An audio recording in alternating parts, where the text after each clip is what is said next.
La escóbula de la brújula. Dirige Jesús Callejo. Presenta David Sentinella.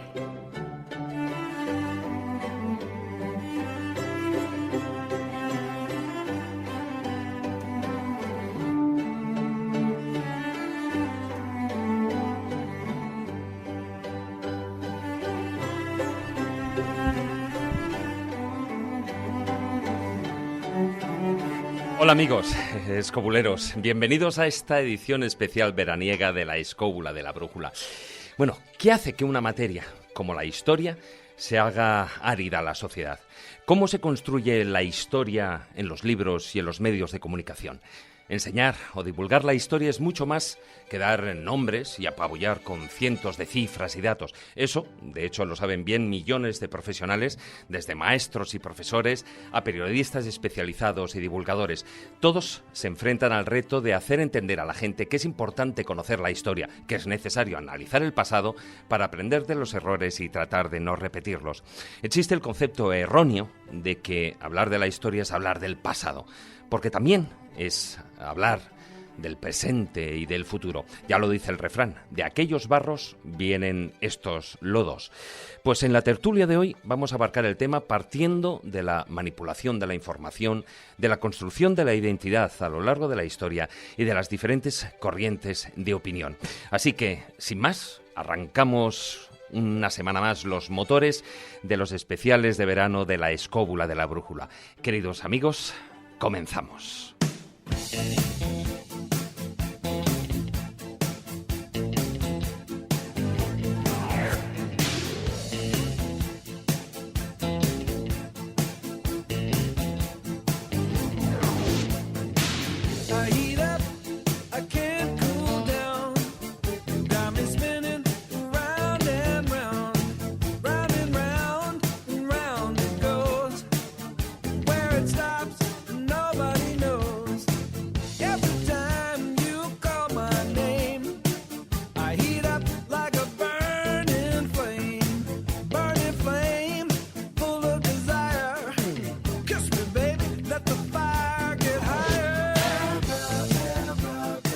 Abracadabra, muy buenas. Maese Juan Ignacio Cuesta. Hola. Hola, has aparecido. Pata de cabra. Bueno, voy a seguir haciendo magia. Muy buenas, don Carlos Canales. Hola, me ha gustado siempre lo de pelos de rana, es que qué rara la frase. Don Manuel Berrocal, ¿qué tal, compañero? Muy buenas, aquí estamos. Una semana más. Don Miguel Salas, ¿qué tal, cabemigo? Hola, señores, ¿qué tal? Bueno, hoy un tema del que ninguno de vosotros o de nosotros nos gusta, ¿no? Que es la historia. Y voy a empezar por una frase, y la dejo ahí, a partir de ahí ya vosotros ya empezáis a discutir. Una frase que nunca la habréis oído. La historia la hacen los vencedores. No me suena. ¿A que no? ¿A que no? Pero realmente existe una manipulación en la historia y en los libros y dependiendo de las épocas. Te ha faltado una frase también muy conocida que vamos a, como esto se trata de discutir mucho hoy, la de quien no conoce su historia está condenado a repetirla, a veces con suerte. Fíjate, yo te diría, y ya es poner las apuestas muy altas, es imposible de manipular la historia. Porque claro. La historia es un discurso. No ha existido. Es un discurso, no existe. Es una selección de temas y de sucesos. Y, entonces, ¿cómo vas a manipularlo? Toda historia es una manipulación. Hombre, la historia de por sí, por definición, ¿no? Es manipulable. Historia, no me entiendo, tío. A veces me cuesta mucho hablar de esto porque hoy va a estar divertido esto, porque te cuesta mucho explicar a la gente que en realidad lo que yo cuento no ha existido.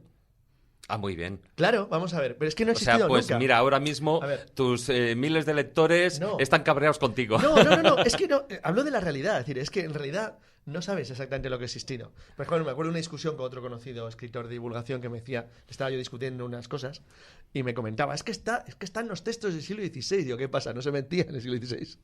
Pues claro, exactamente igual que ahora. Es decir, realmente la historia es una construcción, como acaba de decir Miguel, es una construcción intelectual que tú haces de un periodo donde, basándote en determinados hechos o elementos que tú crees que te permiten reconstruir una situación o reconstruir un discurso, esto es lo importante, que haces tú de lo que crees que ha ocurrido, pues sobre eso tú generas algo muy parecido a un cuento. Cuanto más se parezca a un cuento, más atractivo es. Punto, así de sencillo. Claro, el ser humano dice, cuando se dice, no, es que al ser humano le gustan las narraciones. No, el ser humano es una narración. Exacto. Tú eres una narración, psicológicamente hablando, es decir, tú has nacido en tal día, te ha pasado esta serie de cosas, seleccionas lo que tú consideras importante para explicarte a ti mismo y así funciona, pero luego la vida no pasa así, ¿no? Pero siempre tendré que insistir en lo mismo. Efectivamente, la historia no existe como tal porque realmente lo que sucedió en el momento no lo podemos saber, no tenemos ese famoso cronovisor que nos lleve a cada segundo de la historia para ver exactamente lo que estaba pasando, cómo se comportaron esos personajes y esas cosas, y nos tenemos que basar, digamos, en textos, indicios, investigaciones, especulaciones y todo tipo de cosas. Pero también es verdad que si no tuviéramos esa orientación que vamos construyendo un poco de alguna manera a través del tiempo y a través de nuestros propios escritos y nuestras propias reflexiones, tampoco tendríamos una idea clara de qué es la estructura realmente del ser humano dentro de lo que es el contexto de un lugar tan absolutamente sencillo como es este y tan aparentemente singular como es la Tierra. Entonces, efectivamente, la historia no existe o no la conocemos tal y como fue, pero en algo nos tenemos que basar para seguir andando, porque si no, lo que sí no que vamos a ninguna parte. sin lugar a dudas, también viene unida ya no solo son los hechos, sino viene unida al pensamiento humano. Vamos a ver, la historia nace por una razón muy clara, y es, nosotros tenemos una concepción, que somos animales temporales, somos capaces de medir el tiempo y de forma lineal, con lo cual tenemos un antes y un después, y necesitamos de alguna manera entender, para que nuestra estructura cerebral se mantenga y creamos que somos entidades independientes, que existen datos anteriores y datos posteriores a nuestra presencia. Ese concepto que es normal en el ser humano como estructura psicológica, como ser social, necesita ese elemento igual. Es decir, si yo necesito tener un sentimiento de que antes de, pues eso, hace 4 o 5 días yo hice, necesito que como mi estructura social yo sepa que hace 40 o 50 años pasó. Necesitamos esa estructura social. Nosotros cambiamos nuestra estructura social a lo largo de nuestra vida continuamente. ¿Por qué? Porque la memoria no es fija. La memoria es un elemento que se va reajustando en función de cómo vamos viviendo. Y la historia se hace lo mismo. La historia siempre se ha valorado en 2 conceptos. Lo que se enseña es la historia del ganador, como tú dices claramente, ese era el que escribía la historia, y si no servía, pues evidentemente había que cambiarlo. Tengo otra, ¿no? Quede claro, como dicen. Bueno, pero fíjate, claro que es evidente. hace tiempo no me acuerdo qué humorista español propuso que se dejara de cambiar los nombres de las calles. Tú tienes la calle, yo qué sé, vamos a decir, Generalísimo Franco.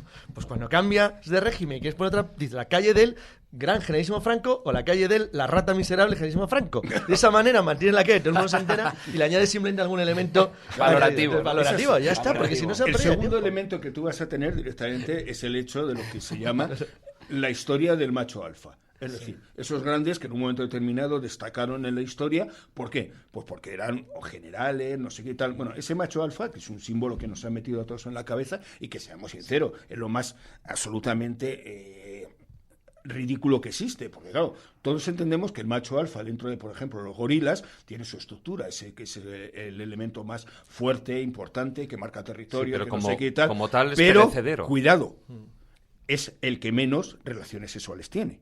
¿Por qué? Porque las hembras, que generalmente en todas las especies son más inteligentes, tienen la característica de que se relacionan mejor con esos machos beta, que las cuidan a ellas, que cuidan las crías, que en caso de necesidad son los primeros que buscan la manera para salvar a la cría y demás. Si el macho alfa, ¿para qué sirve? Para ponerle el primero y que le den de hostias. Si no sirve para nada más. Entonces, de vez en cuando, pues bueno, Pues fíjate, hombre, pero eso hay que extrapolarlo a los humanos, para Manuel, que es su profesión y entiende de esto, yo es un tema que a mí me tiene realmente preocupado porque nunca lo he entendido.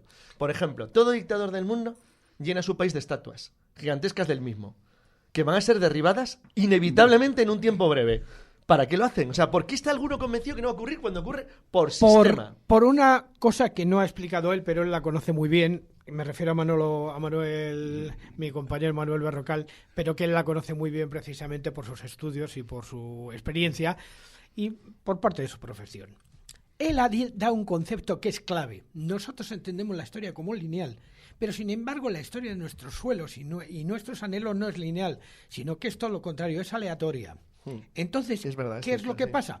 Como nuestra parte inconsciente, emocional es aleatoria y la parte temporal es lineal, Entonces, todos consideramos que nuestro momento es el momento. Lo que vaya a pasar después me trae sin cuidado, pero a mí que me den con el abanico. Por eso hago estatuas inmensas para que todo el mundo me dore la píldora. A lo largo del tiempo, Y luego sean tiradas. quien realmente pueda. Inevitablemente Yo tiradas. sé que esto es difícil de comprender, pero es que es así. No, pero si es que es así, y la historia es una lucha de discursos. O sea, si alguien quiere entender lo que es la historia, que piense cuando discute con su pareja sobre un hecho concreto que ha sucedido y se pasa 3 horas explicándole a esa persona su punto de vista de lo que ha sucedido y esa persona devolviendo. No, es que lo que pasó fue esto. No, porque yo lo que te había... Exacto. Eso es la historia. De hecho, si alguien quiere una lucha de discursos. No, y además el discurso que estamos hablando y lo que estamos contando es muy fácil comprobable. Y es que si en vez de ir a temas generales tú coges un tema concreto, lo que te da la gana. Vamos a ver la batalla de Trafalgar. Y te lees autores objetivos, modernos, nada fanáticos, sensatos, razonables y muy cultos e ilustrados. Franceses, españoles e ingleses, verá cualquier lector que no coinciden nunca.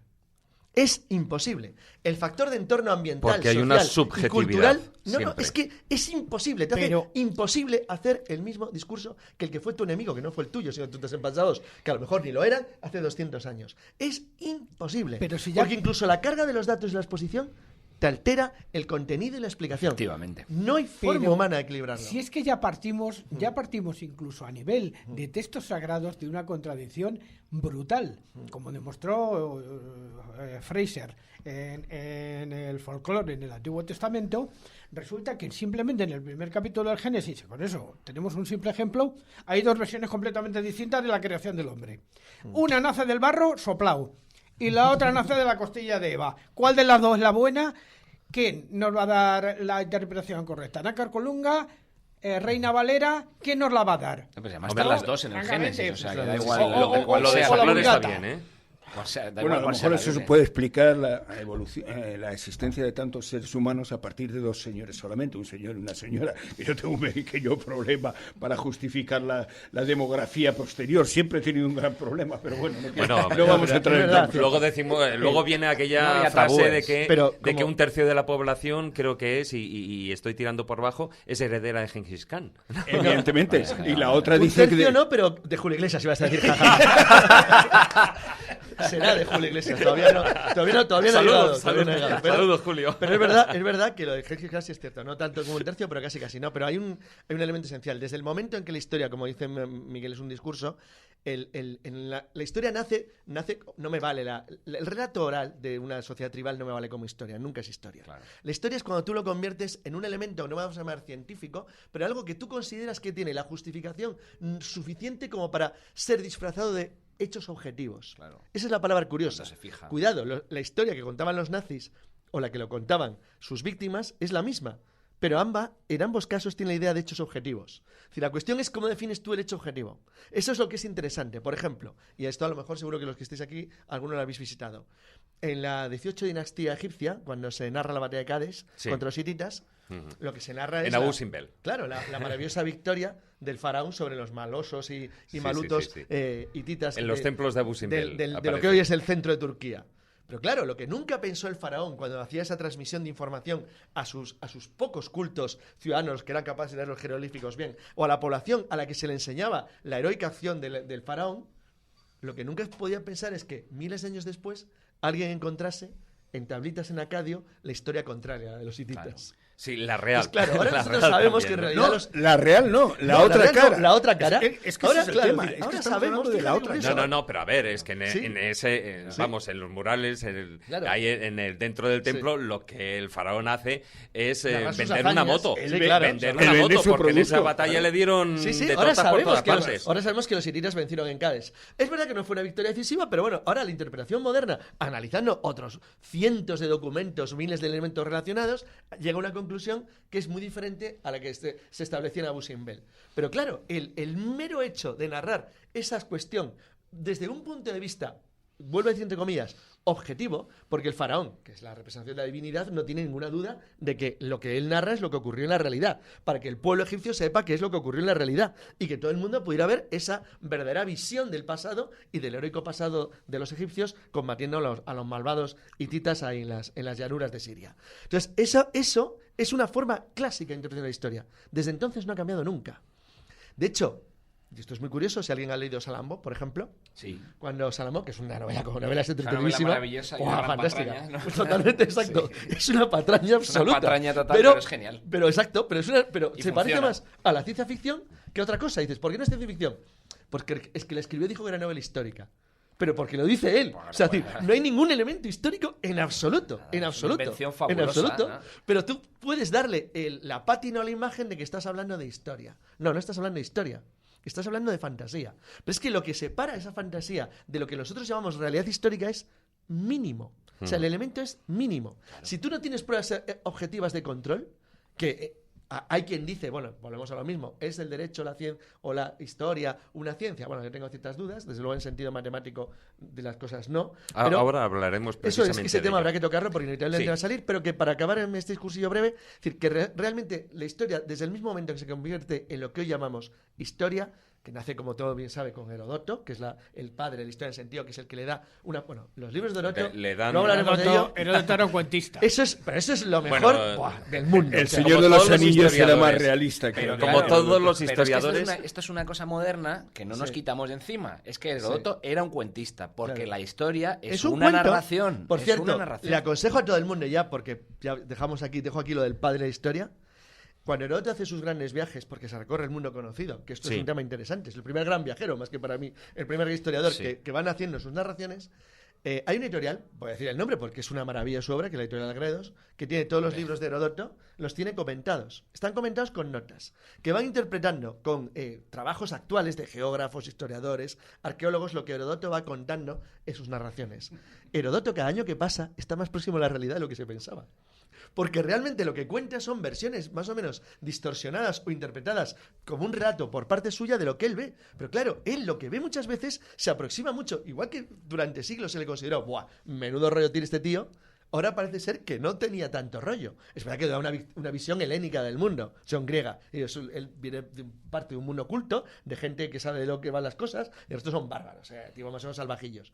Pero de verdad que el libro de Heródoto, comentado, te pones un mapa delante, empiezas a leer en paralelo a lo que él va contando y vas viendo las notas, y de verdad que es una auténtica maravilla. Porque te das cuenta que estás describiendo un mundo que él no conoce, pero que se va aproximando. Se aproxima mucho a la realidad sin conocerla, por ejemplo. Y ya con esto paro, las Amazonas. Cuando describe las leyendas de mujeres guerreras en el Cáucaso, es fabuloso. Porque, claro, es decir, cuando ves las notas de los descubrimientos de las tumbas de las mujeres sármatas armadas con arcos, flechas y con armaduras, o ahora que tenemos conocimiento de que en las determinadas tribus esteparias indoeuropeas las mujeres combatían. Entonces, bueno, pues como vas viendo cómo lo va mezclando sobre una creación intelectual mítica, ves que hay un trasfondo de realidad interesantísimo. Bueno, algo parecido podemos ver en los viajes de Marco Polo. Sí, pero es más exageradamente Pero de Marco Polo, fíjate. claro, pero Herodoto tiene esa inocencia del historiador, eso es. que todavía no, que es muy graciosa porque de vez en cuando te dice, Sí. bueno, y esto también está aquí, pero no lo voy a contar porque no me apetece. Exacto. Y lo dice así de claro, bueno, pues ese no me apetece, pues lo hace todo el mundo. Sí. Cualquier persona que narra selecciona hechos y por lo tanto deja cosas fuera que para otras Que no personas quiere. pueden ser relevantes. Por ejemplo, si tú estás hablando de Julio César, estás haciendo una geografía, no le apetece elementos que Claro, puedan claro. hacer quedar mal a tu héroe, pues lo quitas. O lo que pasa al llegar la Ilustración, que es cuando de repente descubren que han estado, pues lo que llamaba Schopenhauer, ¿no? Haciendo la historia de la República de los Gigantes, es decir, de los machos alfa, y empiezan a surgir un montón de obras históricas dedicándose a la vida cotidiana de tal, a la historia de la mujer, a lo de más allá. Porque Bueno, se dan cuenta de que esa verdadera historia Claro, que es la que lo que realmente llamaba existe. Unamuno la intrahistoria, ¿no? Es Bueno, decir, todo lo que sucede por debajo de la De, superficie. de ¿no? hecho, a mí me llamó mucho la atención. Últimamente estaba revisando una documentación y me encontré con una serie de libros que te hablaban de la sociedad de la Atlántida, de los sucesos que habían pasado, de personajes de la Atlántida. Y claro, y yo decía, bueno, esto y lo venden como libros de historia, porque yo realmente... Pero, David, vamos a ver, la primera O sea, crónica histórica española que organiza Alfonso X el Sabio, cuando coge la primera historia general de España, entonces él hace una historia mítica, la primera parte es absolutamente indistinguible de la magia, como decía Arthur de Clercq. O sea, es pura magia, es decir, te habla de seres míticos, de que vivieron en la época de Noé, tal. Entonces él es toda una historia absolutamente delirante, divertidísima, donde justifica la existencia de los lugares conocidos conforme a una antigüedad mítica que, por supuesto, no existió jamás. Pero luego, según se va aproximando, ellos intentan aproximarlo a lo que sería una narración objetiva según su visión de los hechos. Es decir, claro, obviamente los sarracenos son malos, no van a ser buenos. Pero, bueno, intentas por lo menos aproximar las cosas y intentar explicar las cosas conforme a lo que hoy llamaríamos una razón histórica estándar. Entonces, bueno, todo eso crea un discurso que cuando llega a la modernidad, al siglo XIX-XX, cambia por dos fenómenos. Hay un momento A fundamental ver. que son los románticos. A mediados Ahí me iba a quedar. del 18, Justo, claro, estaba en el siglo XIX, justo, sigue. Justamente, cuando llega el momento de los románticos empiezan a idealizar ciertos Eso pasajes de es, la historia sí. que no existieron, es cuando se empieza a producir la gran primera, no lo sabemos, pero posiblemente la gran primera manipulación a mano de Sí. Walter Scott. Sí, porque coincide con el nacionalismo, además. Pero sí ha pasado Coincide siempre precisamente eso. con los movimientos nacionalistas, cuando aparecen los mitos de Lohengrin y de todas estas cuestiones. Pero ¿qué hace Virgilio con el origen de Roma. troyano de Roma? Pues lo mismo. Se Darle enamora. a Roma un origen mítico Claro.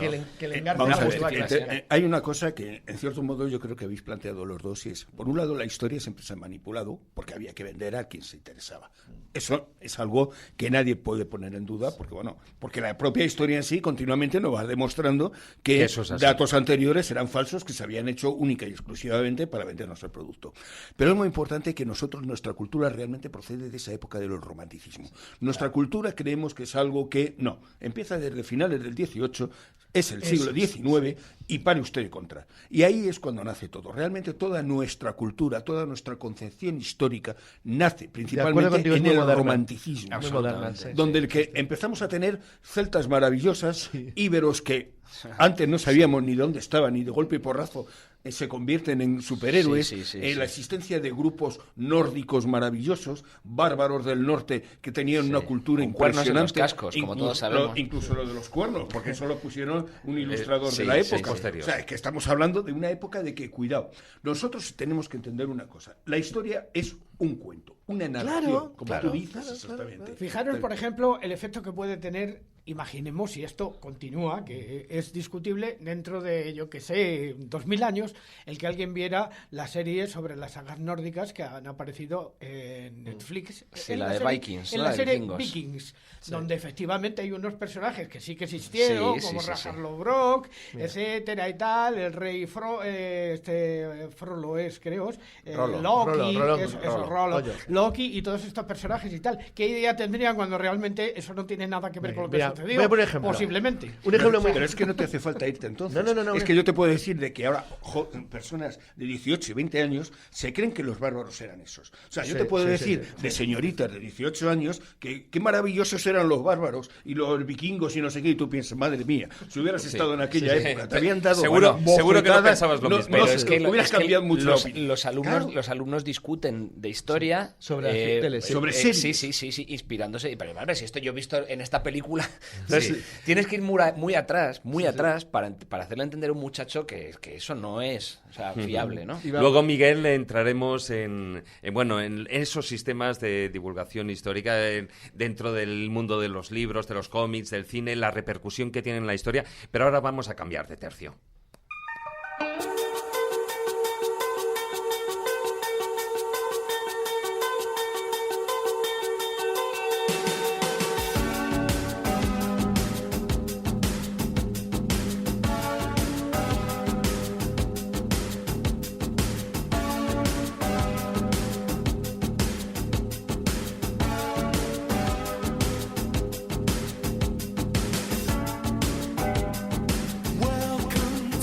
Y hasta ahora estamos hablando de la manipulación que se ha hecho por parte de vencedores, por parte de que cada uno escribía su relato, y esa también es una parte de la historia, de ese discurso. Pero otra de las cosas que se atribuyen a la historia es que es cíclica y que, pues aquello de aprender de los errores del pasado para no cometerlos en el presente, ¿es tan cíclico? No, realmente es una falsedad. Vamos a ver, primero digamos que hay dos grandes corrientes. Ahora vamos a hablar un poco de lo que es la historia en el sentido intelectual del término moderno europeo. El que dijo la historia cíclica, el creador de la gran idea de los ciclos históricos repetidos, es Spengler. Spengler, cuando habla de la decadencia de Occidente, a principios del siglo XX, él consideraba que la historia tenía tendencia a repetir ciclos que eran más o menos iguales, pero porque los componentes humanos eran más o menos iguales.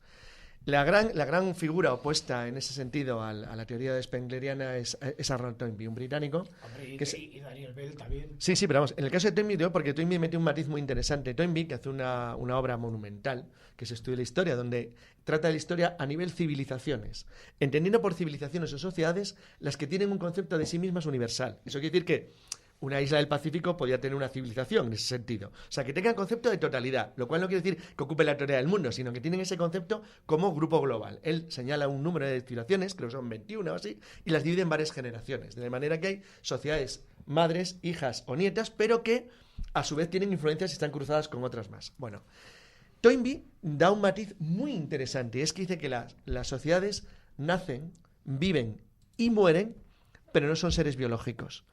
Obviamente. Es decir, por lo tanto pueden ser inmortales. Habría la posibilidad.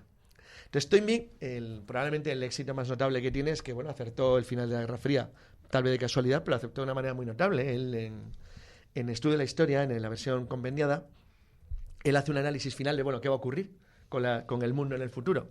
Y entonces él considera que tanto la Unión Soviética de la época, lo hace en el año 54, 1954, como Estados Unidos, después de examinar sus características de las dos sociedades, la occidental, encabezada por los norteamericanos en aquel entonces, y la Unión Soviética, que él considera que Rusia es un vástago de la civilización ortodoxa, bueno, él da su propia teoría, pero bajo un régimen comunista en los años 50 van a acabar chocando.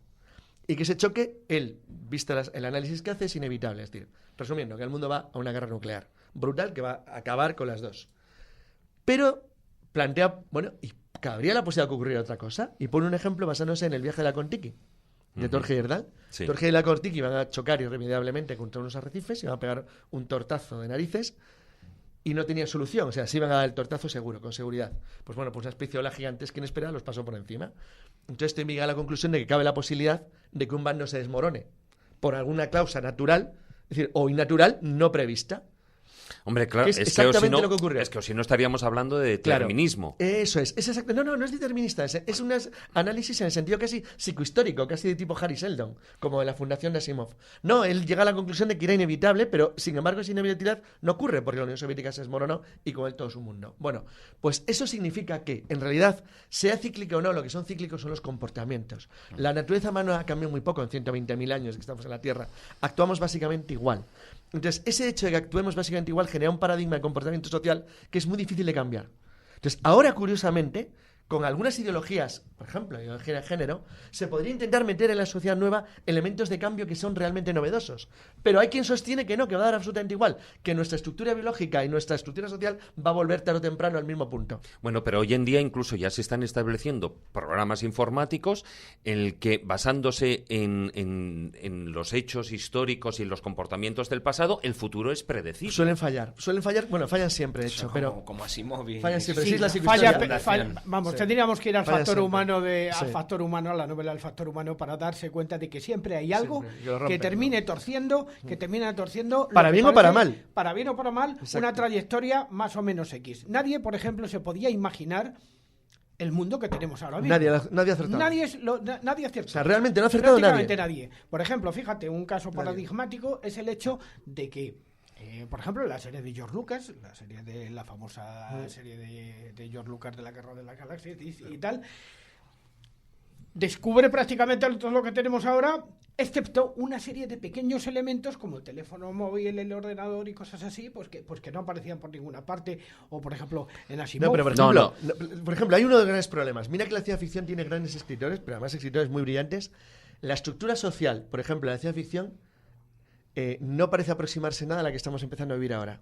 Es decir, Bueno, pero es que la estructura de la ciencia que ficción sin tiene ningún la caso. característica de que los escritores establecían su propia estructura Sí. social del momento en un supuesto Adaptada, futuro sí, para sí. adaptarla y para proyectarla. Y eso es curioso, muchísimo casi más. nadie ha acertado. Entonces, casi nadie ha acertado. Incluso las porque versiones ha habido más cambios, claro, las lógicamente. versiones más sombrías de futuros probables, por ejemplo, el de Sueñan los androides como ovejas eléctricas, que es un libro mucho más triste, que en realidad es mucho más triste Mucho que, más. que Blade Runner. Y más, porque- y más complejo. Exacto, porque aparte de todo, ese sí que era un escritor de los buenos. Es decir, realmente establece un mundo que es de los más parecidos a lo que podrían ser las grandes megaurbes globales, continentales del futuro, pero tampoco la línea de lo que está pareciendo que va a ocurrir. O sea, es decir, que está apareciendo, porque puede pasar cualquier cosa todavía, ¿eh? Es que no tenemos ni idea.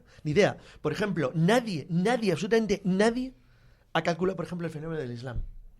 El Islam era para cualquier civilización una sociedad muerta.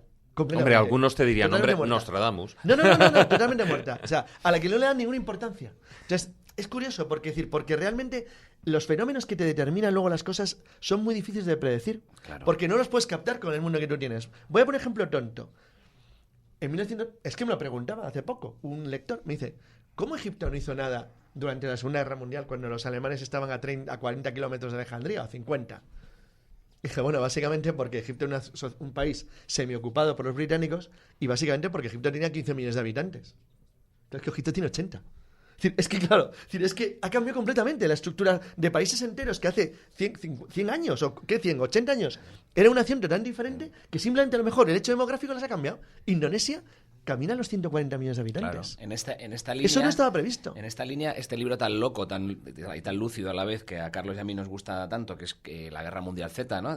Fantástico, el de Brooks. Efectivamente, el de Brooks, que es hijo de Mel Brooks, que en el que después de una guerra mundial zombie, hipotética y demás, de repente la capital de la civilización está La Habana. Es La Habana. ¿Por qué? Pues por una sociedad acostumbrada al embargo, isleña, en la que los zombies no pueden acceder y demás. Uno hubiera pensado Nueva York, ¿no? Hubiera pensado Pekín, La Habana. O por ejemplo, el detalle cuando plantean en el libro, ¿y por qué Europa, que es un continente acabado, fabuloso, resiste ¿no? mejor que Estados Unidos y Canadá la guerra zombie? Pues porque tiene castillos. Claro. Y de repente un fenómeno del pasado se convierte en un sistema de resistencia mucho más práctico. Entonces, realmente no tenemos ni idea de cómo va a ser el futuro. Entonces, de vez en cuando novelas de ese estilo, que tampoco aciertan, pero por lo menos te dan visiones muy lúcidas de que en realidad la historia no está sujeta a controles, sino que es imposible determinar. Toynbee pone ejemplo muy divertido. Toynbee dice, yo soy marciano, llego en el siglo XVII a una exploración rutinaria de la Tierra y recorro el norte de América y digo, de repente, al ver el norte de América, bueno, hay 13 colonias inglesas amontonadas al este de los Apalaches, rodeadas por los franceses que dominan la boca de San Lorenzo, tienen los grandes lagos y acaban de construir una ciudad en Nueva Orleans, con lo cual cortarán el Mississippi y el Missouri y los encerrarán los británicos. Buah, cuando vuelva el siglo que viene, la América del Norte es francesa. Claro. Vuelve el siglo siguiente y dice, coño, ha desaparecido Nueva Francia, no existe Nueva España. Bueno, pero ¿esto qué ha pasado? Ha nacido un país nuevo. Y ese país nuevo está dividido. Dice, bueno, aquí hay dos elementos. Los del sur, que tienen una economía agraria antigua, que son ricos, tienen masas de esclavos y, sobre todo, son vitales para el comercio y la industria de Francia e Inglaterra. Y estos tíos del norte, industriales, peligrosos, llenos de máquinas, de objetos nuevos, que fabrican cosas muy ingeniosas, pero que son rivales mortales de Inglaterra y Francia. Inglaterra y Francia no va a permitir que esos tipejos del norte se hagan con el control del país. Nada, el sur ganará la guerra civil y habrá una sociedad esclavista en América. Cuando vuelva dentro de un siglo, vuelve al cabo de un siglo. Entonces, le va ocurriendo que una y otra vez él hace un análisis lógico que sale mal, porque los análisis lógicos no son la historia. La historia no hace análisis lógicos, nace comportamientos humanos. Claro, uno de los análisis lógicos que hizo, por ejemplo, un gran autor, que fue Tomás Moro, con la utopía, no se llegó a cumplir nunca. Pongamos por caso. Y ahí entraríamos... El ser humano no es lógico. Claro. Y ahí entraríamos en la construcción de la identidad de la historia y en la identidad de la sociedad. Ese es el gran drama del siglo XX. Otra de las cosas que surge de la Ilustración y del Romanticismo, como todo en nuestra civilización, ahora mismo, es la idea genial, aunque terrible también, tiene ese lado, de que lo que llama Benedict Anderson las comunidades imaginadas, es decir, no tu pueblo, sino tu país, que es una cosa, que es una entelequia, es una abstracción, ¿verdad? Como cualquier frontera, como cualquier concepto más allá de lo que puedes recorrer a caballo prácticamente, ¿no?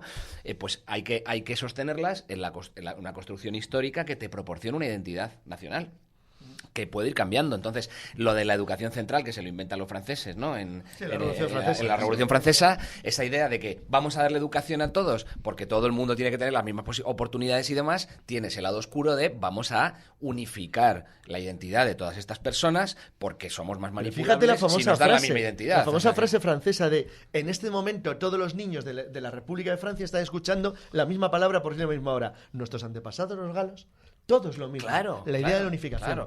Por ejemplo, yo he visto textos, eso ha pasado aquí con los nacionalismos, he visto libros de textos de colegios en Galicia, en los que el mapa de Galicia está descontextualizado. No aparece rodeado, no aparece en la península ibérica, aparece solo el mapa de Galicia. Claro. Pon el caso, que no se da, de que un tío crezca en un sistema educativo durante 18 años de su vida en el que no ve un mapa de España.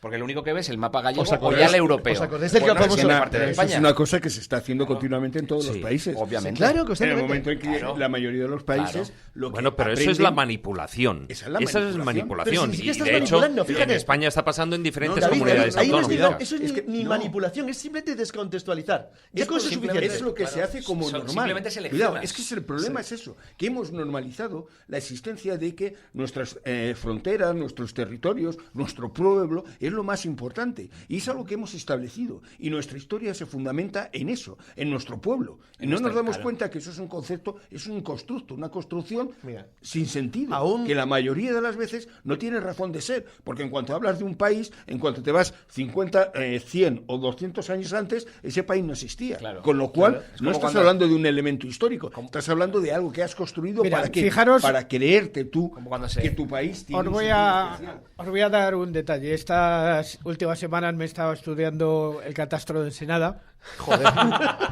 A lo que dedica la gente del Qué verano. lectura, de verdad. No, Mira, el catastro de Ensenada es muy ilustrativo. Vamos a ver. Oh, ¿Alguien se puede imaginar hoy día, de cualquiera de nuestros oyentes que nos estén oyendo, que, por ejemplo, Pastrana pertenecía a Madrid?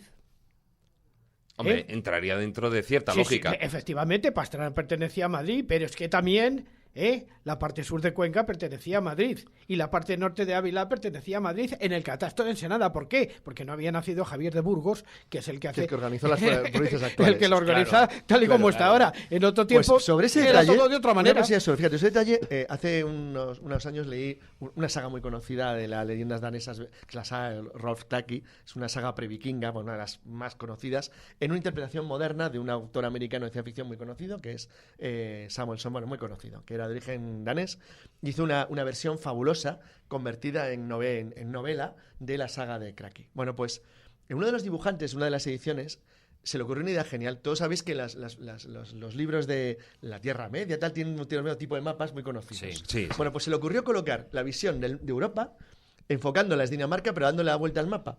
Y con una estructura de dibujitos que el mapa de Europa era exactamente igual que el de la Tierra Media, el mismo tipo de dibujito.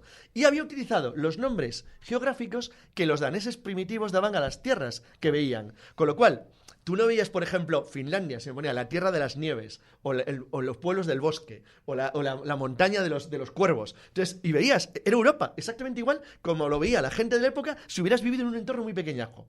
Bueno, pues sin tocarte nada, sin cambiar nada, te da una visión absolutamente mágica del lugar. Y totalmente diferente. Ya no estabas viendo una historia europea en el sentido clásico, porque por de pronto ya no le vías en la posición que tienes en el mapa habitual. Claro, te sacaba de contexto. Simplemente girándolo y dándole el contexto de los nombres, te había cambiado completamente. Por ejemplo, decía... Bueno, ahí ya tienes a Juego de Tronos Fíjate, por ejemplo, directamente. Jutlandia, la península de Jutlandia, la tierra de los jutos, es la tierra de los pueblos que sabían que habían... Ellos te van hablando de... Aquí vivían unos pueblos que se fueron al otro lado del mar. Claro. Del Mar Verde. Claro. Es decir, claro, del Mar Verde, que es Inglaterra, que está enfrente. Claro. Es decir, claro, Jutlandia y Anglia, es Anglia, que da el nombre a la otra tierra de enfrente. Entonces, los anglos y los jutos ya no están, se han ido al otro lado del mar. Los pueblos decidieron abandonar la tierra y se fueron más allá del mar. Fíjate cosa más poética y más chula. Y estás contando una historia real, sin más historia. Lo fascinante de todo esto es que el primero que se da cuenta o que deja testimonio escrito de que se ha dado cuenta de esto es Platón. Platón en su República larga a los poetas. Y cuando tú tienes la República y larga a los poetas, lo dice claramente. Dice, porque los únicos mitos que deben de permitirse en la República son aquellos que dé el Estado, el Claro, gobierno, porque los jefes. la ¿Por qué? República Platónica es un Claro. Estado totalitario ¿Por qué? terrorífico. Porque claro. una persona capaz de generar un mito motor distinto Sí, pone es en peligroso. peligro el control de poder. Claro, entonces te manda la porra todo. Es como pasa, como pasa, yo que me he tenido que leer todos los libros de texto franquistas para hacer mi tesis. Tú lo ves, ¿no? Cómo se reconstruye el pasado en función de lo que uno quiere decir. Se habla de los pueblos romanos o los pueblos prerromanos de España. ¿Pero qué España? ¿Y qué pueblos? España, si no había O sea, España. eran prerromanos, sí, ahí has acertado, pero o sea, España y Claro, de la península ibérica, y ya- ¿no? Y ya Pero de veremos España. qué pueblos. Y pasa, también me tuve que leer a todos los galleguistas. Tú te coges el tema galleguista con los celtas y dices, pero parece mentira, digo, pero si hay más castros en Ávila que en Galicia. ¿Qué me estás contando, tío? O sea, y de repente te hablan de los semitas españoles contra los celtas gallegos y de un nivel de locura alucinante, pero lo hacen. Y mucho más dólmenes en Granada. Pues que en pues Galicia. claro, pero entonces tú sí. Porque el sitio de Mar Dólmenes hay en toda la península ibérica, es en Gorace, Claro, en Granada. tú te coges el mitomotor galleguista y es un auténtico disparate. O sea, Bueno, pues ya el vasco. los irmandiños eran protosocialistas. Pero Los claro, irmandiños pero se robaban pero una fíjate, Es cosa. una manera Esto no- simple tengo lenguaje que hay. Esto es de un texto de tu tierra, un texto catalán que decía, que os acordáis que decía el Ebro, que desemboca en el Mediterráneo, nace en tierras extrañas. En tierras extrañas, estás señalado. Yo eso ya no lo Autopista llegué a arriba, estudiar, coño. ¿eh? Bueno, Eso acaba sería de, de tu acaba de pasar, generación. acaba de pasar con Extrañas. la incorporación de lo del Mar de Cataluña en los Ah, libros sí, de lo del Mar de texto, ¿no? Cataluña Que ha es sido genial. una El Mar catalán. hace 2 El semanas. Mar El Mar catalán es catalán. genial, es genial. En la vida, catalán. en El la Mar vida se catalán, llama sí. Mar catalán y ahora lo de los países catalans, pues ahora lo El llaman Mar catalán. el Mar catalán. O sea, lo que separa Tú le das un la nombre. parte del Mediterráneo, que separa las islas italianas y las Baleares y Pero la cuidado, que o si sea, eso tiene lo que han éxito, querido será hacer- Mar catalán dentro de 200 Pero años. Claro, o pero sea, lo que han obviamente. querido hacer con el mar, bueno, lo que antaño, o lo que es el mar Adriático, el mar Egeo, etcétera, etcétera, dentro del mar Mediterráneo, pues ahora será el mar catalán. Fíjate, tú claro, que- pues claro. fíjate, Ahora mira. tenéis mar. Bueno, oye, todo esto nos lleva a hablar también un poquitín, que ya lo hemos rozado y tú lo conoces bien, y es toda la manipulación y por qué dentro de los libros de enseñanza que hay en colegios, institutos, universidades, etcétera, por qué tú coges un libro o coges otro y te están hablando de cosas diferentes. Te están hablando de supuestamente los mismos hechos, yo que sé, la batalla de Lepanto, y de repente te la están contando, dices, a Yo ver, esto es otra aconsejo película. a cualquier Pero cualquier ¿cómo amante de puede la historia suceder eso? española. ¿Por qué le no hay una aconsejo, unificación de verdad, criterios? De verdad, le aconsejo leerse una historia de Lepanto hecha por turcos. Es genial. Claro. Pero genial, o sea, genial. Pasas un buen rato, ¿verdad? Es que es divertido. Mira, hace poco hicimos una comparación cuando estábamos escribiendo Miguel y yo, a ver, ¿cuál de ellos? Naves Negras. Se nos ocurrió hacer una comparación muy, muy divertida, que era comparar las historias. Bueno, pero yo porque es un navegante muy conocido, que es Piri Reis. ¿A que os suena a Hombre, todos? claro. Claro. Piri Reis, el famoso mapa misterioso, es enviado por el sultán de Constantinopla a combatir a los portugueses al Mar Rojo en 1554. Entonces, tú coges simplemente la Wikipedia turca y la pasas al español con todo automático, y la Wikipedia portuguesa, que no hace falta que la pases a ningún lado porque la entiendes. Entonces, Y alucinas. la misma escena, la misma expedición, los mismos hechos, narrados por los dos, es absolutamente espectacular hacer la comparación. Porque no se parecen en nada, pero en nada, de nada. Pero Entonces eso dices, tiene bueno, un ¿cómo puede sentido, ser cierto? tiene un sentido, es decir, un historiador es de aquí, otros Estás hablando ya de historiadores hechos de del allí. siglo XVI. pero Ven, hay- pero hoy en día, pero perfectamente ¿cómo puede ser conocidos. que Porque la no voy a decir sí. empresas o bueno editoriales, ¿no? Que no. todos las conocemos No. porque por nuestros hijos, nietos, sobrinos, etcétera, etcétera, vemos los libros. ¿Cómo puede ser que de uno a otro haya tantas Completamente. Porque la selección es ideológica. Claro. Pues muy exacto. sencillo, pues como tantas cosas, porque son manipulaciones que se hacen en un momento dado para exaltar un sentido nacionalista o cualquier otro tipo de cosa. Yo voy a poner un ejemplo aquí que está muy claro. Nosotros, por ejemplo, hablamos de un concepto que todos nuestros oyentes conocen y nosotros también, que es la música céltica. Que no existe Nosotros nunca. no tenemos ni la menor idea de cómo era la música que hacían los celtas. Jamás. Es la música más o menos que nos imaginamos que viene por la tradición de la Edad Media en la zona que se supone que ocuparon los celtas. Pero no sabemos cómo era la música que hacían los celtas ni tenemos prácticamente registros de ningún instrumento. Tenemos más registros de instrumentos, por ejemplo, en las tumbas egipcias que de los que utilizaban los celtas. Y sin embargo nosotros nos hemos inventado una cosa que dice, esto es la música céltica. Además, con sus diferencias, porque no tiene nada que No, ver. lo mismo pasa con la irlandesa, música del Egipto, ¿no? Del antiguo Egipto. O sea, que si los irlandeses no son iguales que los escoceses no son iguales que los bretones y los bretones no son iguales que los gallegos. Todos se parecen, pero no son exactamente iguales, porque es una cosa que viene por tradición. Pero todos le llamamos música céltica. Sí, cuando como los una celtas- entidad cultural. Pero es que Como una como entidad si los cultural. celtas lo abarcaran Mira, O todo. como por ejemplo el otro día, perdona, Claro, que esto le va a sí. hacer mucha gracia a Carlos, que en un bar me dicen, el que sí que los tenía bien puestos era Viriato, ese sí que era un español. Joder, perdone usted, yo creía que Viriato era el uso. Pues no sé, yo pero da igual, hace poco vi 5 minutos de canal Historia dedicado a Viriato y aquello era demencial, parecía una mezcla entre El Señor de los Anillos y bueno, aquello era una cosa, pero sí, pero que hacían arqueros, Hombre, pero hacían elfos ahí. Pero Pero vamos a ver, esa- aquella serie que hicieron de la época española que decía Sí. un tío, había un luso que un lusitano que decía, Aníbal, ese sí que se lo monta bien. El Aníbal este negro de que en la historia colocó con un casco de la Semana Santa de Sevilla, que incluso lleva incluso el emblema de Constantino, pero bueno, que es negro, por cierto, el Aníbal. Es todo demencial. O sea, pero bueno, pero la es que historia eso, no tiene ningún valor. es que tenemos que tú puedes construir como quieres. Claro.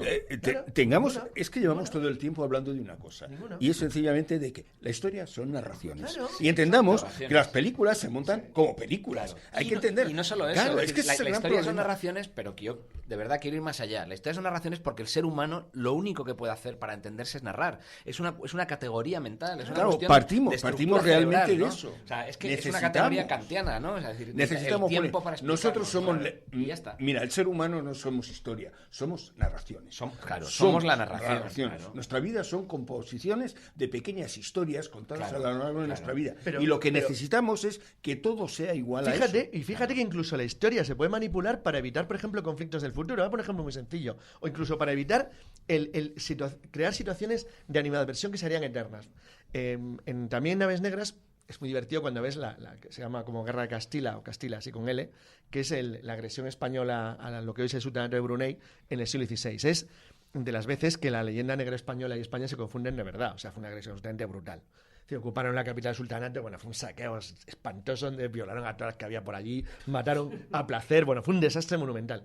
Y se fueron a cabo unos días, pero básicamente porque se estaba atacando algún tipo de epidemia. El número de muertos de las tropas españolas que iban desde Filipinas, que eran muy pocos, por la mayor parte de los eran auxiliares indígenas de México y gente que habían contratado, bueno, que habían cogido en Filipinas para apoyarles, los castilas, o sea, los españoles eran cuatro gatos. Bueno, pues para el sultanato fue un desastre total, porque se aprovechó una guerra civil interna. Bien, toda esta historia es más o menos conocida. Digo más o menos conocida porque dentro de las limitaciones sabemos más o menos lo que ocurrió. El sultanato de Brunei, que es un microestado riquísimo, lo ha interpretado a su manera. Por eso es una especie de primera defensa heroica contra la agresión colonialista de los malvados europeos. Entonces, todo es una fantasía donde los pobres bruneanos que fueron machacados aparecen poco más como el Schwarzenegger en Depredador, atacados por extraterrestres extraños, y hacen una especie de heroica resistencia contra seres muy malutos que venían del mar y que eran miles y muy peligrosos. Y dices, bueno, ¿cómo se inventan la historia de Brunei? Bueno, no se la inventan, simplemente Brunei no puede crear tampoco una idea de enfrentamiento permanente contra enemigos malvados de todo el mundo. Entonces tú haces una adaptación donde tú quedas bien en una narración que se parece mucho más a un cuento manga que a una historia real. Pero es que una historia real tampoco tendría sentido. Es como si alguien pretende que la gran independencia española es Curro Jiménez. O sea, es exactamente lo mismo. Y sin embargo, para el 80% de los españoles que tienen edad para ver Curro Jiménez, es Curro Jiménez. Claro. Entonces, Con la no puedes diferencia de lo que explicarlo. fue Curro Jiménez, claro. Entonces, realmente, es decir, cuando el otro día yo lo puse como... Y además, veo que en general, he de decirlo, no se entendió bien. Pero bueno, es decir, sale una escena de la serie White Princess, una serie británica sobre los padres de Enrique VIII, sobre los Tudor. Entonces, bueno, van a conocer en la Alhambra a Catalina de Aragón, que se van a presentar a los Reyes Católicos. Entonces, Catalina de Aragón baila flamenco allí delante de todos ellos. Es una niña gitanilla de 11 años. Entonces, va a ser una cosa absolutamente demencial. Entonces, no es la Alhambra, en realidad son los Reales Alcázares de Sevilla, bueno, y la reina Isabel es Rosy de Palma. Bueno, es todo muy friki. Es decir, pero dentro de la estructura friki de la escena, no es mucho más friki que cualquier otra escena que puedas crear o recrear de cualquier otro lugar del mundo. Porque al final es exactamente igual. Yo decía, bueno, la reina católica de la serie Isabel, pues hombre, sí, es una chica muy guapa. Es una chica muy guapa que es Michelle Jenner, ¿no? Sí. Es decir, que aparece exactamente igual que en un cuadro de Isabel la Católica, pero supongo que en 50 años se cambiará el peinado alguna vez. Porque sale exactamente peinada todo el tiempo. Bueno, es que son las referencias. Claro, es que tú tienes necesariamente que fijar un modelo. Porque si tú no fijas un modelo, no puedes hacer ningún discurso de No hay narración. historia, Claro. Bueno, nos quedan alrededor de 15 minutillos de programa Una cosa- y me gustaría...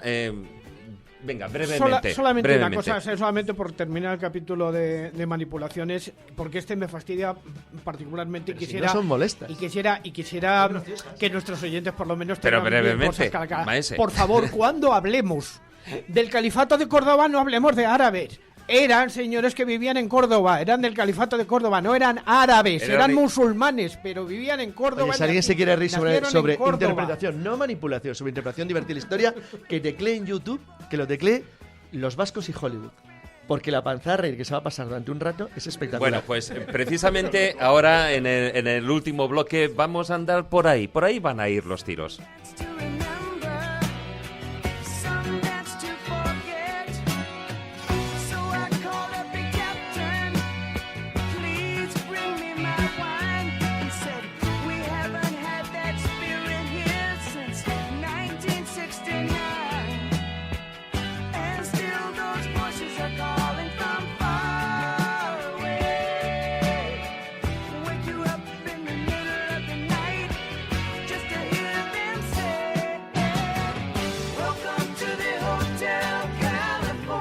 Bueno, y continuamos, aunque me acaban de apuntar, Carlos, que te recomiende, a cambio de esa recomendación que tú has dicho, otro libro, que era La Biblia según los vascos en la ETV, en la Euskal Telebista, en la televisión vasca.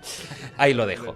Pero dentro de lo que es el contexto, porque vamos a hablar de la historia es toda una manipulación de la información, es ese discurso subjetivo de quien está planteándolo, pero sí que de una u otra manera tenemos que divulgar esa historia. Hay una serie de sistemas, bien a través de cine, de los libros, por supuesto, de los libros me refiero tanto no solo de novelas, sino en su amplio abanico, los libros en los colegios, en los ensayos, evidentemente, y luego un apartado que a alguna gente incluso le pueda sorprender, pero que tenemos grandes pruebas de ello, ¿no? Que es el mundo del cómic. A través del mundo del cómic también se ha utilizado mucho lo que es la divulgación histórica. Y tenemos, por ejemplo, uno de los más famosos, porque también ha sido llevado al mundo del cine, es 300 de Miller. Déjame que diga de 300. Que me encanta 300, por favor. Venga, sí, yo sé que lo vas a estás meter con diciendo. 300. Estás esperando. Vamos a ver. Dice, toda una patraña. maravilla. Toda Me una encanta patraña. 300 Me encanta por una 300, razón tío. muy clara. Buenísimo. Es la demostración de lo que no debe ser la divulgación histórica. Es que no lo es. Exactamente. Es que no es Claro, divulgación ese histórica. es lo gran Claro, importante. Pero sí que es un ejemplo. Es un ejemplo. Confundimos completamente Claro, no lo es. el concepto de divulgación histórica con vamos a montarnos una batallita. ¿Me entiendes? Divulgación histórica a nivel de cómic es, por ejemplo... La que compré el otro día, 1212. Para Cuellos, la de las 39 o 34, 36 de nuestro Carlos Jiménez. O no, es o lo- una obra de arte. Hay muchísimas. La cual nos cuenta realmente lo que fue circunstancias concretas de la Guerra Civil Española. Pero claro, cuando hablamos siempre de eso, nos vamos a 300. No, hombre, 300 estamos es hablando por el divulgación mundo del histórica. cine. Pero- o sea, yo recuerdo, perdón, claro. un pequeño paréntesis, y además ya que has utilizado Paracuellos y el tema histórico español, yo recuerdo cuando yo estaba estudiando EGB, los últimos séptimo, octavo, y estudiamos con la historia de España y Europa y todas estas cosas, yo recuerdo que nuestra profesora, con muy buen criterio, y yo creo, nos hacía hacer, de cada tema, nos hacía hacer un cómic. Claro, Hacíamos los grupitos buena entre idea, dos o pero fíjate, tres David. y nos hacía hacer un cómic, unas tiras, en las Sí. que evidentemente, y con esa edad que podías tener pues 12, 13 años, lo que planteabas era, pues yo qué sé, el atentado de Sarajevo y la explosión, esto, lo otro, la guerra civil. Planteabas hechos puntuales en lo que a ti te servía para hacer el cómic. Pero, Ojo, que para estudiar te venía David, luego de David, maravilla. fíjate que idea más... Es que es cierto, hace no mucho tiempo, Manuel y yo participamos en una conferencia en Salamanca sobre el cómic en la historia. Sí. Entonces, cada uno lleva un tema. Yo voy precisamente el cómic en la historia y me acordé de un detalle. Es decir, yo conozco mucha gente, no es mi caso solamente, que se fue a adentrar en el mundo de la historia porque le encantaba el Capitán Trueno y el Jabato. Entonces, estabas leyendo TVillos que luego te empujan a conocer qué había ahí detrás, porque sale un tal Ricardo Corazón de León, quién es. Luego vas enganchando cosas y a través de enganchar cosas te acaba gustando. Realmente, y vamos a los ejemplos clásicos de divulgación histórica. Yo, dos modelos totalmente diferentes, que a algunos le podrá sonar o no, con lo cual intentaré explicarlo. Modelo, por ejemplo, el que acabo de citar de las naves 1212. Es un cómic moderno, de línea clara, donde tú intentas hacer una reconstrucción tipo ensayo. Es un ensayo con imágenes de lo que fue las Navas de Tolosa. Sin embargo, por ejemplo, me compré hace poco, porque quería tenerlos todos juntos, el Cid de Hernández Palacios, que es una de las obras gráficas más asombrosas del siglo XX, que es una verdadera maravilla. Dice, su fidelidad histórica no es tan alta como en el otro caso, pero pretenden lo mismo. Pretenden, de manera diferente, enseñarte historia vista desde un punto de vista ensayo en el primero, desde un punto de vista animación casi película en el segundo. El objetivo en ambos casos es fantástico, pero dependes enormemente de cuál es la intención del autor. Por eso actualmente se utiliza muchísimo el cómic como elemento complementario de la manipulación histórica. Para bien o para mal, o sea, tiene las dos partes, la buena y la mala. Porque cómic es y mucho el más cine. visual. Claro, Claro, eso porque es. es la parte visual. El Exacto. elemento visual es Exacto. mucho más fácil manipular a la gente en un momento Claro. determinado. Manipularla pero entendamos una cosa. A lo mejor es que cuando estamos hablando de manipular, estamos hablando de una manera de decir, bueno, es que queremos controlar a la gente para que hagan y para que decidan. No, cuidado. Normalmente el problema de esa manipulación nace de que la persona que hace esa historia, su nivel cultural tampoco es muy importante. Que es el problema de 300. Claro, cuando hablamos de 300 es una obra de arte. A mí me Pero parece tiene una maravilla. un inconveniente. Pero no es historia. Frank Sí, Miller, pero del séptimo arte. efectivamente, pero tiene un inconveniente. Frank Miller, sus niveles en historia deben rozar bastante bajo. O sea, De la no LOSE. tiene ni pajolera. Es que no le yo importa. creo Estudió la Es que no le LOSE, interesa. la No le LOSE, interesa. pero es lo que No le tenemos que interesa. entender. Porque, claro, Frank Miller hace una historia. Él monta una batalla en función de un hecho supuestamente histórico que él crea Las una historia Termópilas. nueva. Pero, por ejemplo, tenemos otro que es Hugo Pratt, con Corto Maltés, que hace lo mismo. Y, sin embargo, tú ves las historias de Hugo Pratt, cómo cuenta el tiempo entre la Primera y la Segunda Guerra Mundial, y tienes una concepción de la manipulación de la gente, de cómo vivían, de cómo hacían, lo que se movía y demás, que roza completamente casi los niveles históricos verdaderos. Es decir, que lo importante, en esto entramos ya... Bueno, en no, lo de Pratt siempre. era muy meticuloso. Él intentaba hacer historia Bueno, con Hugo una Pratt historia es que era añadida. un genio, o sea, él Sí. tiene cosas que son absolutamente históricas. Sí, claramente. Te veo que O son sea, él absolutamente- mete a una persona ficticia en un mundo real. real, Eso pero es mantiene la historicidad de eso. Es decir, entendamos que la manera de divulgación puede ser de dos maneras. Todos conocemos la manera de divulgación que todos hemos aguantado, la de clase, la del señor profesor, diciéndonos fechas y demás, que cuando llegan 10 aprendiéndonos minutos, así haces- a capón la lista de los Reyes Godos. consiguiendo que te duermas en 10 minutos. Como técnica es perfecta. Y luego tienes otro sistema de divulgación, y es que tú, de alguna manera, puedas vivir esa historia que se supone que más o menos conocemos. Y ese nivel se puede hacer perfectamente desde un docudrama, desde una película, Claro. desde una buena conferencia, desde un libro. O sea, se puede hacer de cualquier manera. El problema es cuando el que lo firma, me da igual lo que sea, su nivel, sea el que sea, evidentemente está a la altura suficiente. Yo ya te digo, en cómic hay cosas absolutamente geniales. Un mouse es una obra de arte. Sí, es muy Estéticamente, para mucha gente no le gusta, vale, pero si quieres tú entender lo que eso fueron los campos de concentración alemán, con mouse lo vas a entender perfectamente. Y es una historia de ratones y gatos. O sea, pero evidentemente... Se claro, explica estamos muy bien, hablando- es que está muy bien es que está explicado perfectamente. Estamos hablando de un trabajo que se llevó directamente el premio el Pulitzer. Se llevó un bueno, Pulitzer. dices el de la obra, Vamos. no el autor, sí, ya entendí. Maus se llevó el Pulitzer. O sea, estamos hablando de un premio, creo que con bastante prestigio. Estamos hablando de cosas en un momento determinado como puede ser From Hell. From Hell de Alan Moore. La descripción Claro, de Londres de la época es mucha gente impresionante. no... Fabuloso. Fabulosa, sí. No la entiende, pero es que el valor de From Hell no es la historia de Jack el Destripador. Sí, es lo el menos entorno en el que importante. se desarrolla Es la eso. que Fantástico, el sí. presentar la historia del mundo victoriano, toda la formación de los grupos políticos en la sombra, la existencia de los movimientos esotéricos, la existencia de hasta la geometría que se establece en las ciudades más o menos esotérica para conseguir que aquello funcione de una manera o de otra. O sea, hay toda una historia metida dentro de esa historia que puede dar una gran información y puede enseñarte mucho y puede abrirte muchas puertas. Porque claro, nuestro problema es que creemos que la historia son los 4 reyes, las 4 batallas y pare usted de contar. No, entendamos que eso es lo menos importante. Eso lo tienes en la Wikipedia, puedes leer lo que quieras y seamos sinceros. Lo importante es entender qué ha sido la historia de las personas, los movimientos que han cambiado la historia. Hombre, y el Todas hilo esas- conductor dentro Claro. de la evolución de Claro. la sociedad, Mira, ¿no? Que hace, en realidad, la historia que es, no es tanto quién ha sido el rey, sino cómo ha evolucionado una sociedad a Efectivamente. lo largo Mira, de en la ese historia. aspecto voy a hacer proselitismo descarado, o sea, voy a venderlo. Han sacado un libro, bueno, Javier Sierra inicia una colección de libros Sí. en un momento determinado sobre la historia secreta de la búsqueda del poder, lo que es eso que se llama ocultismo realmente, pero el ocultismo desde la política, luego esas movidas extrañas de poderes místicos y no sé qué No, tal. no, Bueno, ni eso nueva son era, ni tonterías, nada por el eso estilo. son tonterías. Bueno, han sacado un libro que se llama El ocultismo en la política de Larry Latchman. Este señor nos muestra cómo, desde el siglo XVIII, desde el inicio de la Ilustración a nuestra época, cómo la historia se ha escrito. No por reyes, no por políticos, no por existencia en ningún momento de guerras. Todo se ha escrito directamente desde esa supuesta segunda línea. Esa es ocultista. Ocultista porque se tenían que ocultar porque si no les daban pasaporte, porque eran movimientos revolucionarios absolutamente a nivel del pensamiento. Y eso ha hecho nuestra historia, nuestro siglo XIX, nuestro siglo XX.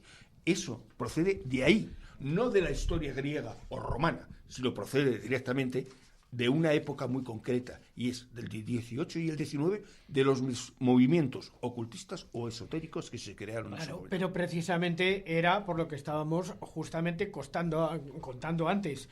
Es cuando se produce, digamos, la ruptura total con el antiguo régimen, porque tú lo has dicho.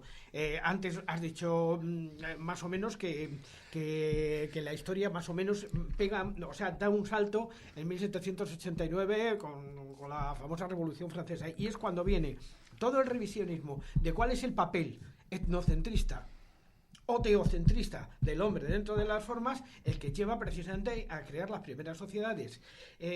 Bueno, no son las primeras, pero sí ya empiezan a evolucionar como sociedades secretas con una capacidad de modificar los elementos que van funcionando dentro de la sociedad. Sociedades como la supuesta Garduña, las supuestas los carbonarios y todo hablamos este de tipo sociedades creadas a partir de gente con un nivel cultural importante. Literatos, médicos, Claro. Es decir, gente que realmente ni siendo de la plebe, por decirlo así, han sido gente que han destacado en una actividad intelectual, pero tampoco pertenecen a las élites ni económicas ni en un momento determinado de poder, como puedan ser la nobleza. Con lo cual, esa revolución se crea desde el conocimiento, de gente que pone en duda esa historia que les han impuesto por base. Y a partir de ahí es donde cambia completamente la historia. Y nuestra historia, realmente nuestra vida, es parte ahí, del siglo XVIII. Y eso es algo que tenemos que entender. Bueno, dentro de esa divulgación de la historia, dentro de esos sistemas de divulgación que estábamos hablando, me gustaría saber también, Miguel, tu opinión, además como profesor, tanto de instituto como de universidad, de cómo se vive ese tipo de detalles. Pues como profesor vivimos un momento complicado ahora, ¿no? Porque es cierto que hay un montón de tendencias nuevas pedagógicas, ¿no? Que parten de la idea de que esta manera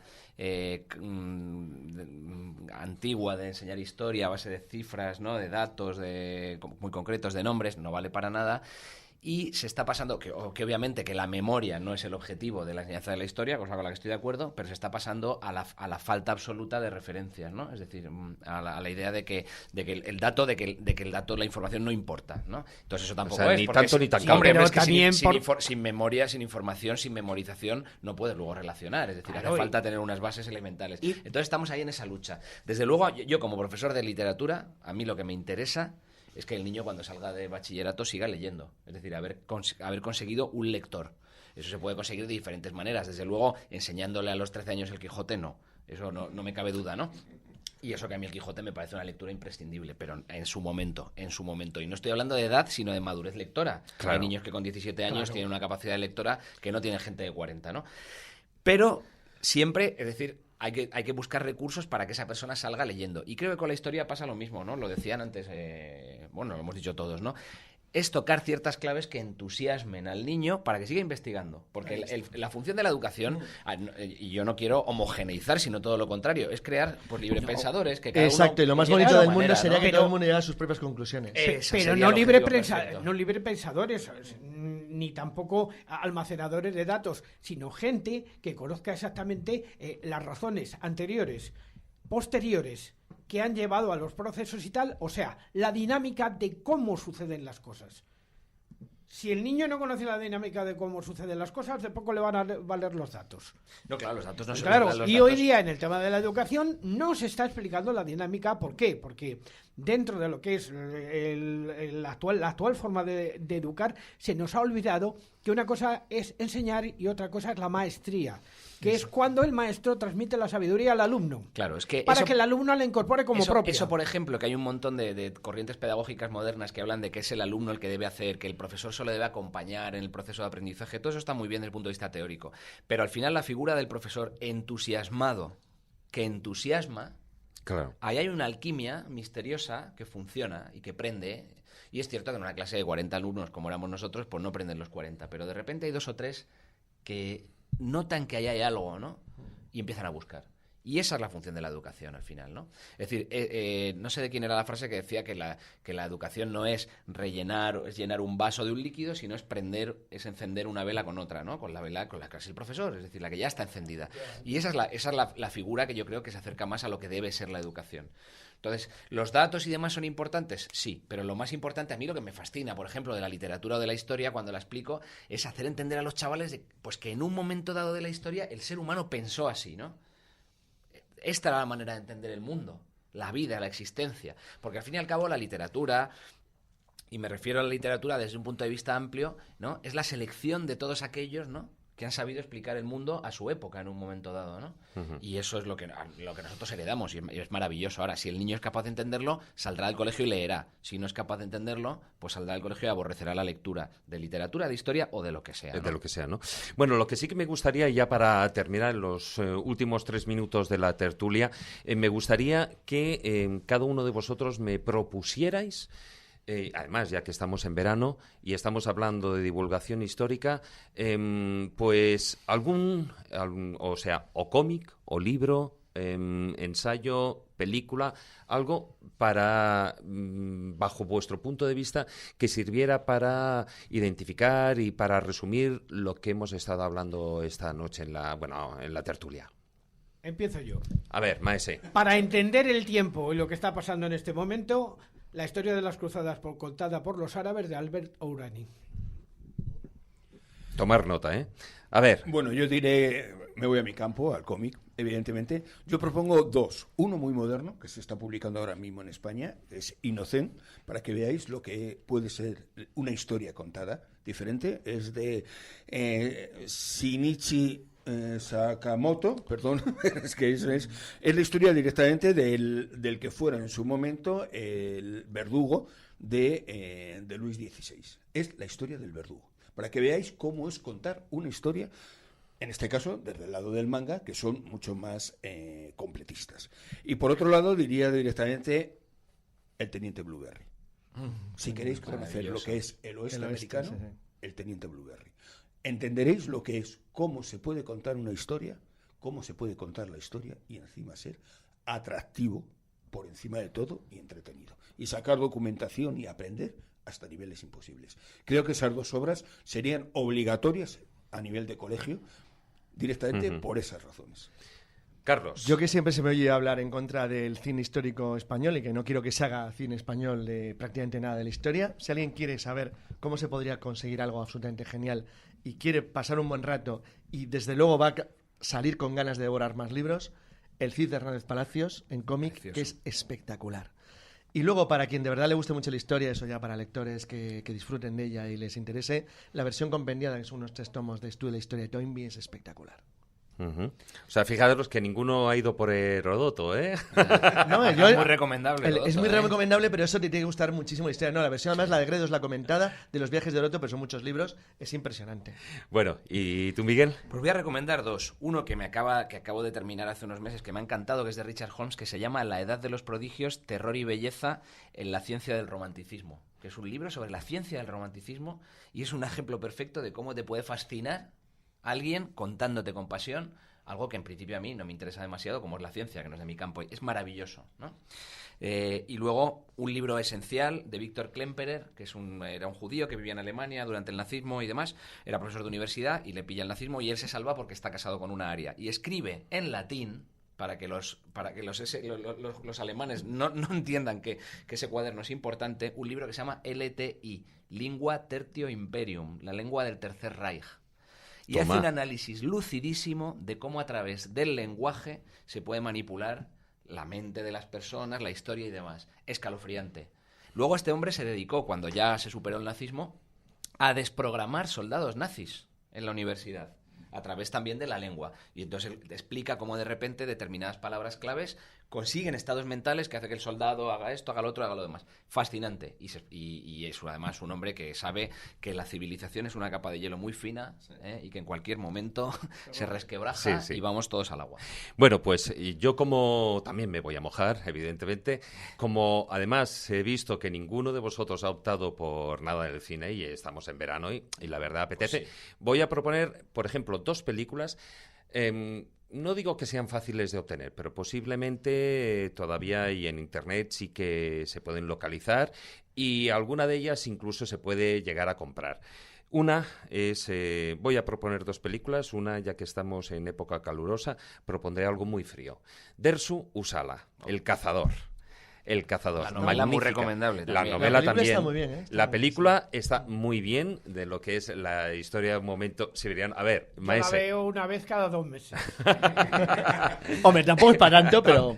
Y después, En cuanto a la manipulación de la historia, otra película que además viene más o menos a tener la misma época, porque yo creo que es de los años 90, a principios de los años 90, que es Faraón.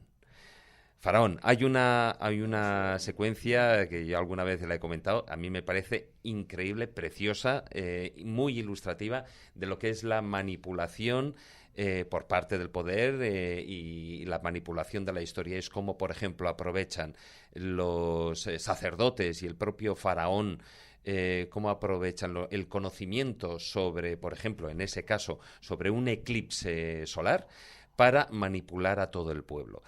Y ya siguiendo en esa línea un poquitín romántica, un libro, cómo no. Y un libro que es un libro que todos hemos leído seguro porque unifica aventura y unifica historia.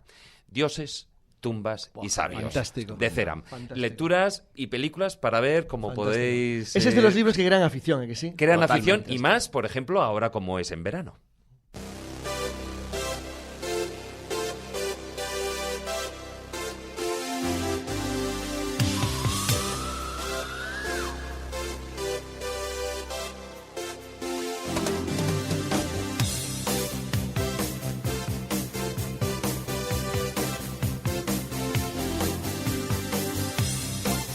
Bueno, pues hasta aquí ha durado esta versión veraniega de la escóbula de la brújula esta semana. Maese, hasta la próxima semana. Hasta la próxima semana. Cuidado con los calores. Procuraré. Procura, ¿no? Don Manuel Berrocal, caballero, hasta la próxima semana. Vendré también de negro para dar. Don Miguel Salas, caballero. Hasta la próxima semana y que sea leve. Que sea leve, bueno, que sea leve, un poquitín de todo. Carlos Semalo. Intentaré ser bueno. Moderadamente No malo, quiero ¿no? decir que necesariamente vista de rosa como hoy, para contrastar con... Como un homenaje a la pantera. para contrastar con Manuel. Bueno, de rosa tu capa. También agradecer a Frank Zuzquiza que nos ha estado acompañando en la parte técnica. A todos vosotros, queridos esculeros, como siempre, muchísimas gracias por acompañarnos. Os recuerdo nuestra página web, laescobula.com, también nuestro canal en YouTube, donde podéis encontrar contenido audiovisual de los diferentes programas y, por supuesto, nuestra presencia en las redes sociales, en Facebook, la página oficial, La Escóbula de la Brújula, y en Twitter, nuestro perfil es @escobuleros. Queridos amigos, tratad de ser felices e ilustraos. Hasta la próxima semana.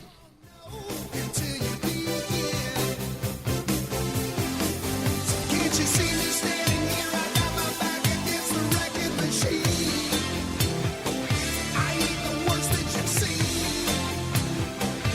Can't you see what I mean? Might as well jump. Go ahead, jump. Might as well jump.